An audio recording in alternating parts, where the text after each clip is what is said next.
Hello दोस्तों, MPPSC prelim series में आपका स्वागत है। ये हमारी बायोलॉजी की क्लासेस चल रही हैं। पिछले लेक्चर में हमने सेल स्ट्रक्चर के बारे में पढ़ा था, शुरुआत की थी और हम उसी को आगे बढ़ा रहे हैं।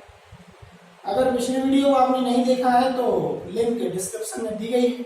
इस वीडियो को देखने से पहले आप उस पिछले वीडियो को जरूर देखें। पिछली क्लास में हमने पढ़ा सेल वॉल और प्लाज्मा मेम्ब्रेन। तो सेल वॉल और प्लाज्मा मेम्ब्रेन को संयुक्त रूप से हम आउटर कवर कहते हैं। जो कुछ बातें पिछली क्लास में बताना रह गई थी वो मैंने यहाँ पर लिखी हुई हैं।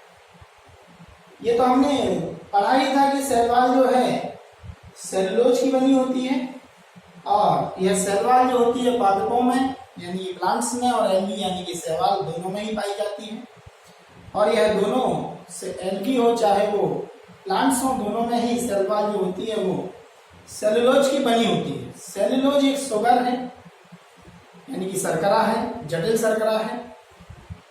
और चूंकि आपको पता है कि इस पृथ्वी पर बहुत सारे प्लांट्स हैं और जो सागर समुद्र है उसमें बहुत सारे शैवाल हैं, इसलिए इस पृथ्वी पर सबसे ज्यादा पाए जाने वाला जो जैविक पदार्थ है वो सेलुलोज ही है।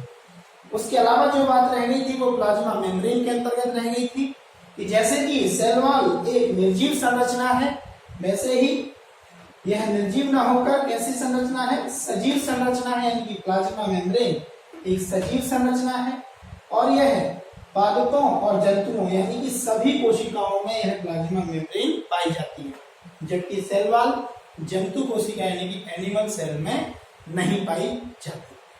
तो ये थोड़ा सा पिछले क्लास का जो रह गया था वह, और अब इस क्लास को हम शुरू करते हैं। जैसा कि हमने पहले ही चर्चा की थी कि सेल स्ट्रक्चर को हम 3 पार्ट में पढ़ रहे हैं। सबसे पहला आउटर कवर, दूसरा कोशिकांग और तीसरा केंद्रक। आउटर कवर के अंतर्गत हम दोनों ही बातें पढ़ चुके हैं और अब हम कोशिकांगों के बारे में चर्चा करेंगे यानी कि सेल ऑर्गेनेल्स के बारे में चर्चा करेंगे। उससे पहले आप थोड़ा सा ये समझ लीजिए कि अगर ये कोशिका है तो इसके अंदर एक केंद्रक है। कोशिका के अंदर जो द्रव्य भरा हुआ है उसको हम साइटोप्लाज्म कहते हैं और इस केंद्रक के अंदर भी कुछ द्रव्य भरा हुआ है, उसे हम न्यूक्लियोप्लाज्म कहते हैं। हिंदी में अगर आप समझें जिसको हम कहेंगे कोशिका द्रव्य और इसको कहेंगे हम केंद्रक द्रव्य। अगर इन दोनों को मिला दिया जाए यानी कि साइटोप्लाज्म और न्यूक्लियोप्लाज्म को दोनों को अगर साथ में हम रख दें तो उसको हम कहते हैं प्रोटोप्लाज्म। यानी कि यहाँ पर साइटोप्लाज्म प्लस न्यूक्लियोप्लाज्म दोनों को मिला दिया जाए तो हम उसको क्या कहेंगे, प्रोटोप्लाज्म यानी कि जीव द्रव्य। और यही जीव द्रव्य जीवन की भौतिक इकाई, जीवन की भौतिक इकाई है।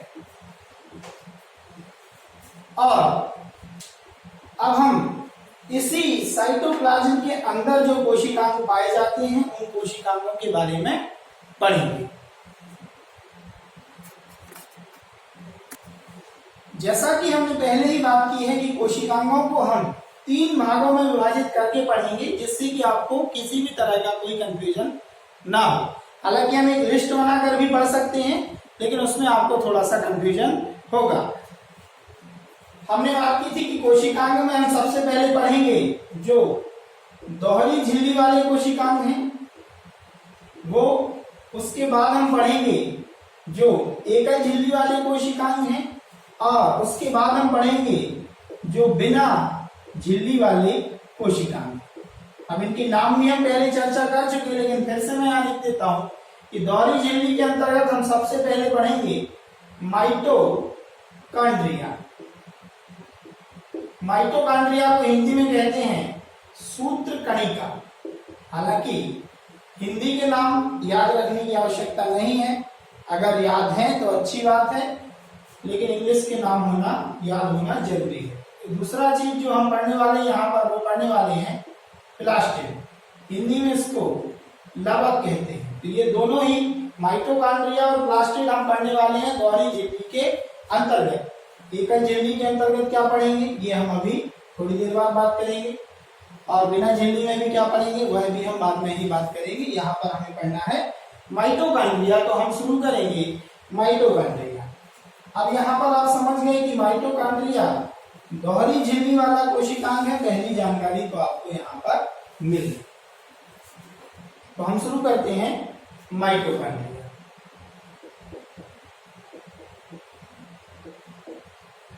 तो माइटोकॉन्ड्रिया के बारे में जो आपने सुना वो ये कि माइटोकॉन्ड्रिया को कोशिका का पावर हाउस कहा जाता है।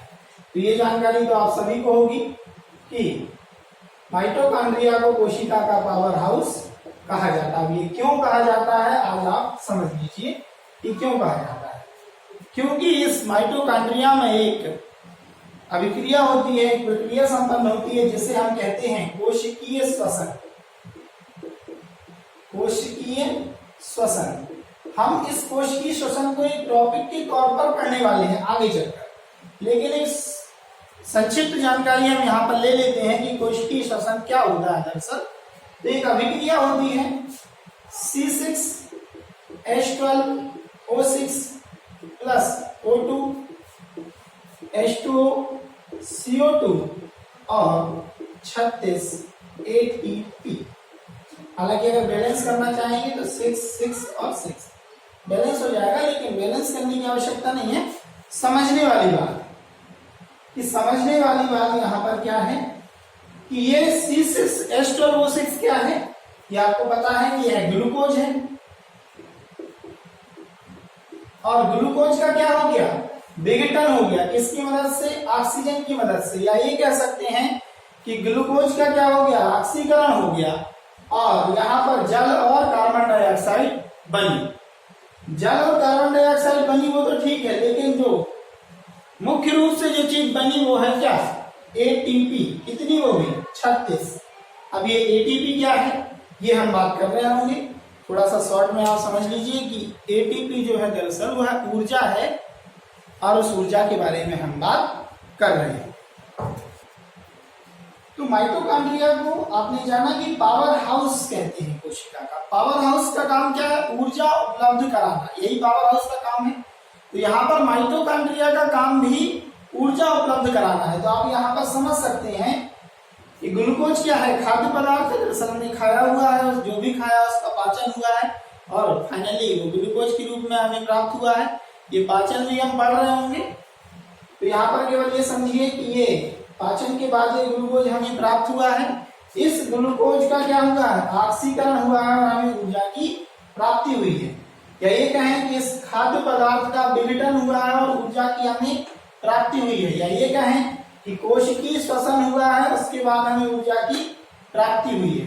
तो अगर कोई पूछे कि माइटोकॉन्ड्रिया का क्या कार्य है, तो आप 3 लाइन में बताइए कि खाद्य पदार्थों का विघटन कर ऊर्जा की प्राप्ति यानी कि ऊर्जा को प्रदान करता है, या दूसरी भाषा में आप कहें कि ग्लूकोज का ऑक्सीकरण उसके बाद ऊर्जा की प्राप्ति, या और आप इसको शब्दों को बदल दें तो कहें कोशिकीय श्वसन करता है जिससे कि ऊर्जा की प्राप्ति होती है। तो माइटोकॉन्ड्रिया का कार्य क्या है ऊर्जा देना, किसको कोशिका को। फिर आप शब्दों के हेर फेर से उसे कुछ भी कह सकते हैं। तो यहाँ पर आप माइटोकॉन्ड्रिया का कार्य समझ गए कि माइटोकॉन्ड्रिया का कार्य दरअसल क्या है ऊर्जा प्रदान करना है। कैसे कोशिकीय श्वसन के माध्यम से।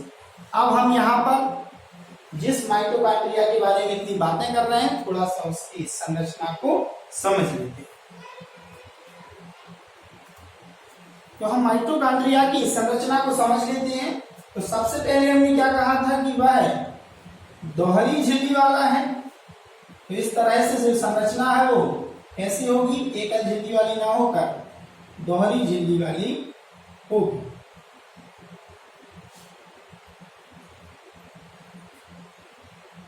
तो एक झिल्ली ये ऊपर जो मैंने बनाई दूसरी झिल्ली ये दूसरी झिल्ली की संरचना थोड़ी सी अलग है। हम बात कर रहे होंगे कि क्यों। ये जो अंदर जो इस तरह की संरचना निकली हुई है उसको कहते हैं क्रिस्टी, उसको कहते हैं क्रिस्टी। और चूंकि यह संरचना होती क्यों है, ये इसलिए होती है ताकि अंदर का जो सरफेस एरिया है वो क्या हो जाए, बढ़ जाए, जिससे कि कोशिकीय श्वसन करने के लिए अधिक क्षेत्रफल की प्राप्ति हो सके। अगर ये संरचनाएं नहीं होती तो सरफेस एरिया क्या होता, कम होता। इसलिए इन संरचनाओं का थोड़ा सा सरफेस एरिया बढ़ गया है, जिससे कोशिकीय श्वसन अधिक मात्रा में हो जाता है, जिससे कि अधिक मात्रा में ऊर्जा की प्राप्ति हो जाती है। इन्हीं दृष्टि पर एक एंजाइम पाया जाता है जो कोशिकीय श्वसन के लिए रिस्पॉन्सिबल है। उसको पढ़ने से पहले हम ये जान लें कि माइटोकॉन्ड्रिया के अंदर एक तरल भरा होता है, एक द्रव्य भरा होता है। इस द्रव्य को ही हम मैट्रिक्स कहते हैं, मैट्रिक्स। और इसमें राइबोसोम पाए जाते हैं। ठीक है, ये हो गए राइबोसोम। हम आगे पढ़ेंगे कि ये राइबोसोम क्या है। इसके अलावा इसमें एक डीएनए पाया जाता है,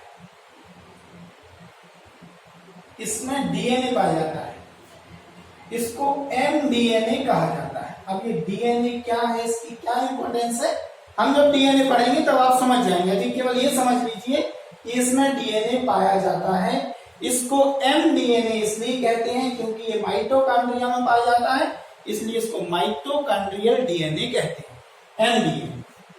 इसके अलावा अगर आप बात करें तो इस पृष्ठ पर एंजाइम जो पाए जाते हैं, उन एंजाइम्स को ऑक्सीसोम कहते हैं।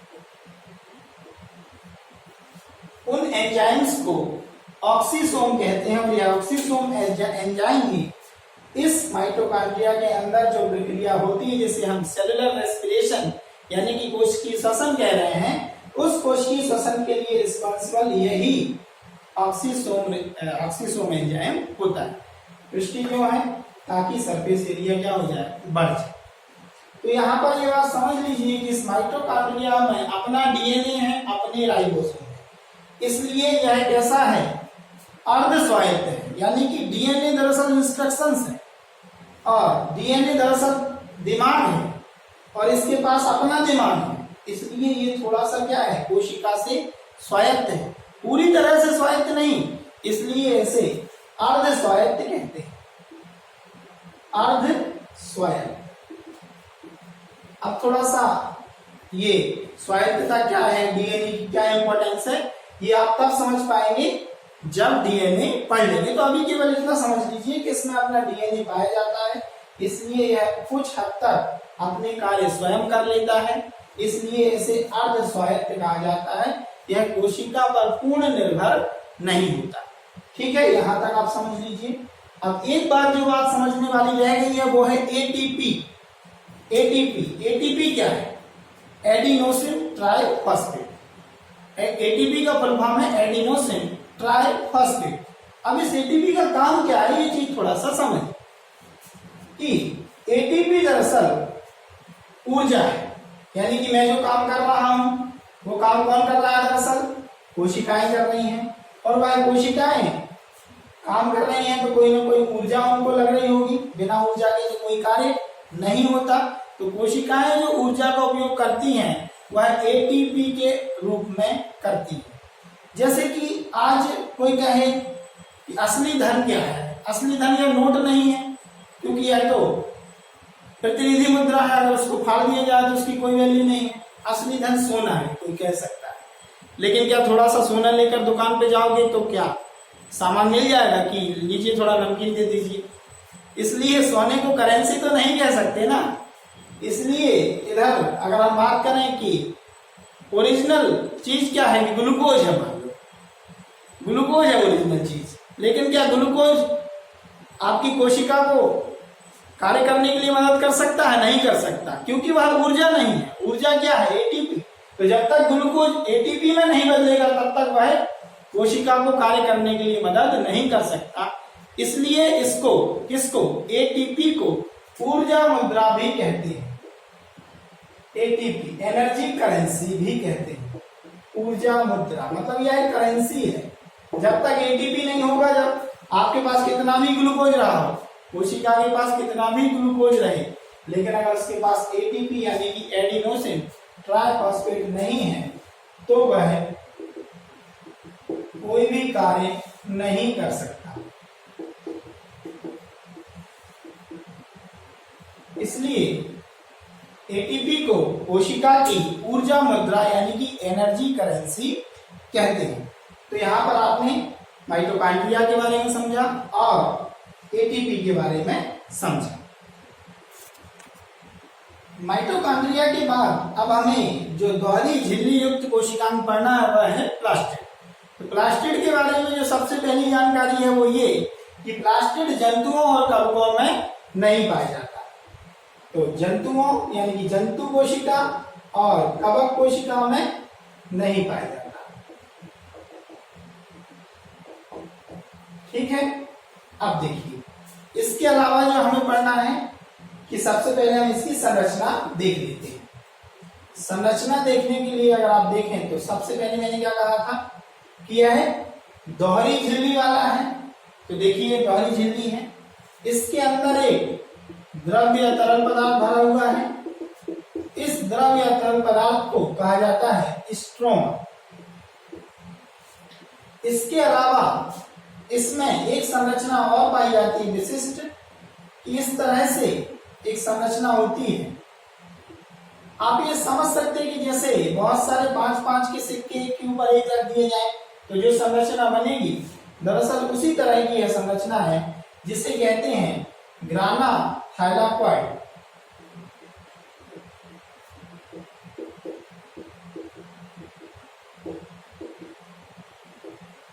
अब इस ग्राना थाइलाकॉइड का क्या महत्व है? इस ग्राना थाइलाकॉइड के ऊपर दरअसल कुछ पिगमेंट्स पाए जाते हैं। इन्हीं पिगमेंट्स के कारण प्लास्टिड कलरफुल या कलरलेस होता है। यानी कि अगर पिगमेंट्स पाए जाएंगे तो जिस कलर के पिगमेंट होंगे प्लास्टिड भी उसी कलर का होगा, और अगर पिगमेंट नहीं पाए जाएंगे तो यह कलरलेस होगा।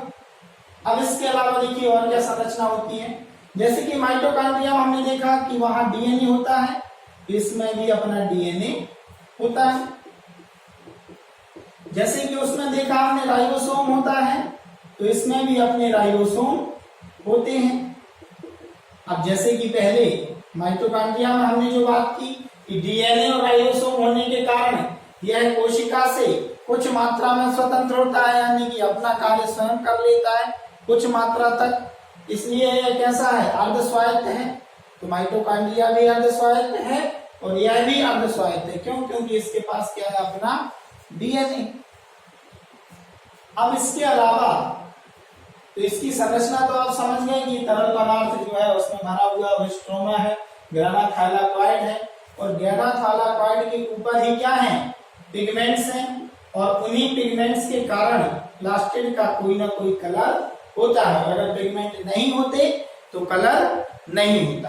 तो यहां तक आप समझ लीजिए। अब हम थोड़ा प्लास्टिड के टाइप के बारे में समझेंगे। प्लास्टिड के दरअसल 3 टाइप होते हैं। तो प्लास्टिड के 3 टाइप होते हैं। पहला क्लोरोप्लास्ट, दूसरा क्रोमोप्लास्ट, और तीसरा ल्यूकोप्लास्ट।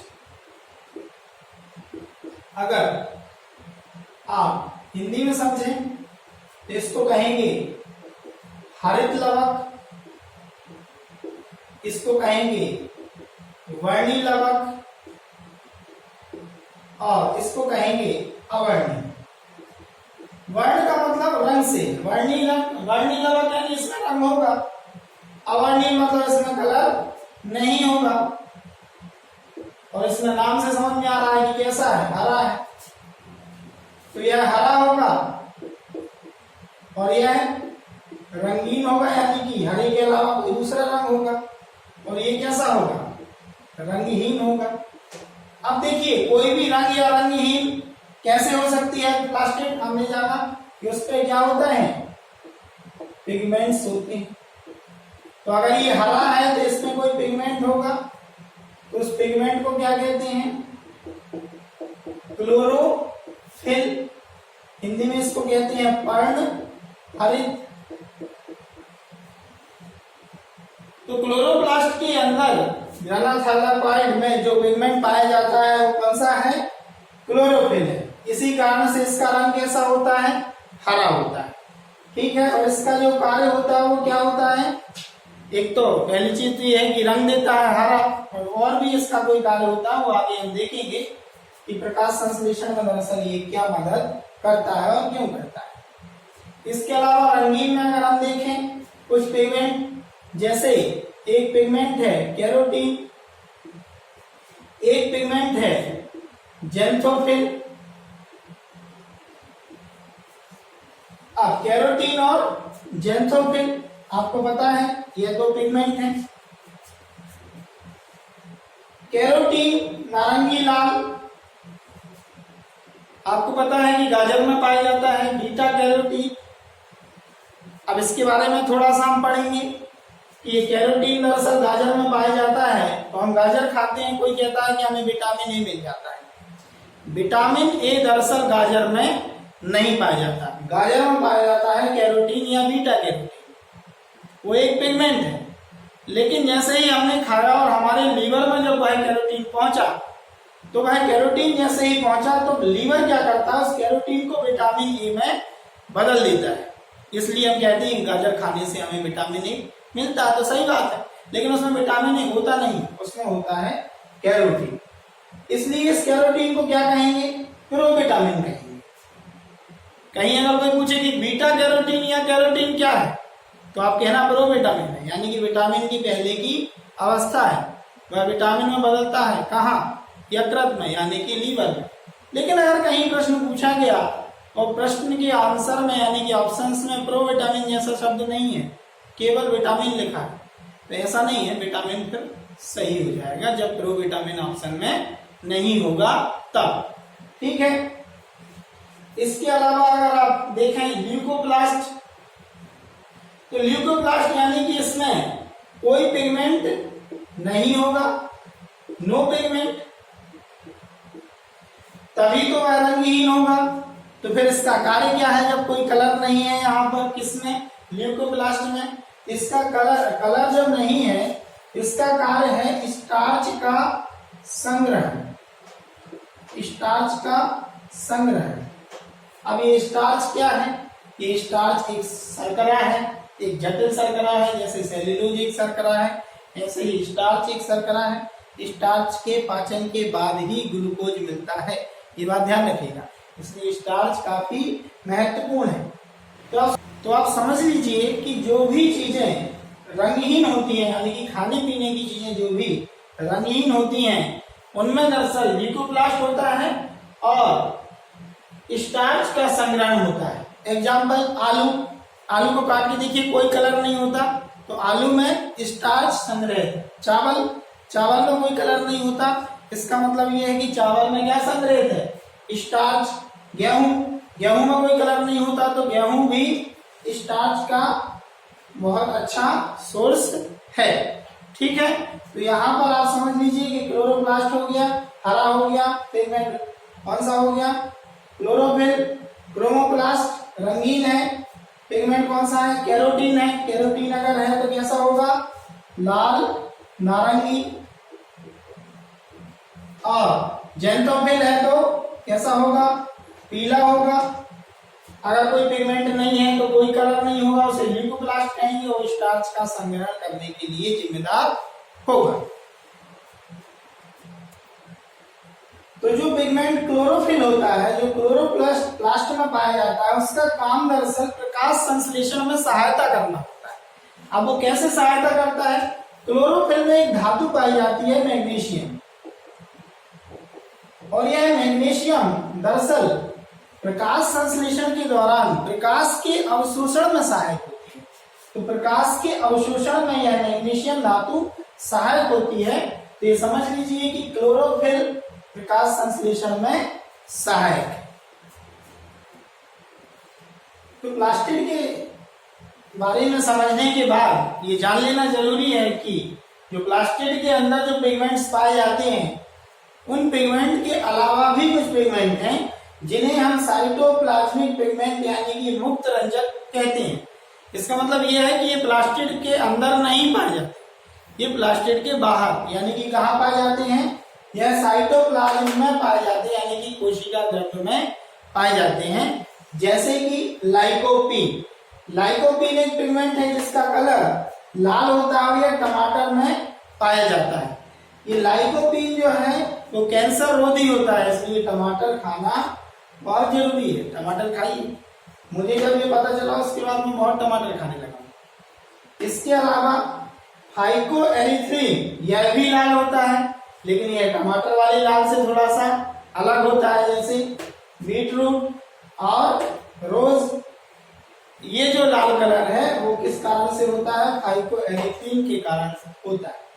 अब यहाँ पर ध्यान देने वाली बात एक और है कि ये जो प्लास्टिड हमने पढ़ा, ये पूरा पढ़ने के दौरान आपको समझ में आया होगा कि यह केवल प्लांट सेल में यानी कि पादप कोशिकाओं में पाया जाता है, यानी प्लास्टिड जंतु कोशिका में नहीं पाया जाता।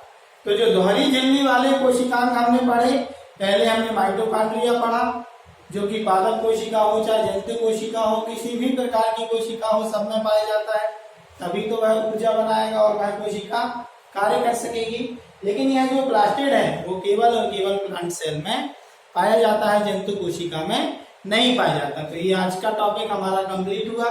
इस टॉपिक से संदर्भ में अगर और कोई फैक्ट्स हैं और कोई क्वेश्चंस हैं तो वो हम अपने इसी चैनल के माध्यम से या हमारी इंस्टाग्राम और फेसबुक की आईडी के माध्यम से हम फेसबुक पेज पर उपलब्ध करा देंगे। और इसके संदर्भ में अगर आपको कोई डाउट है तो आप कमेंट सेक्शन में पूछ सकते हैं। Thank you.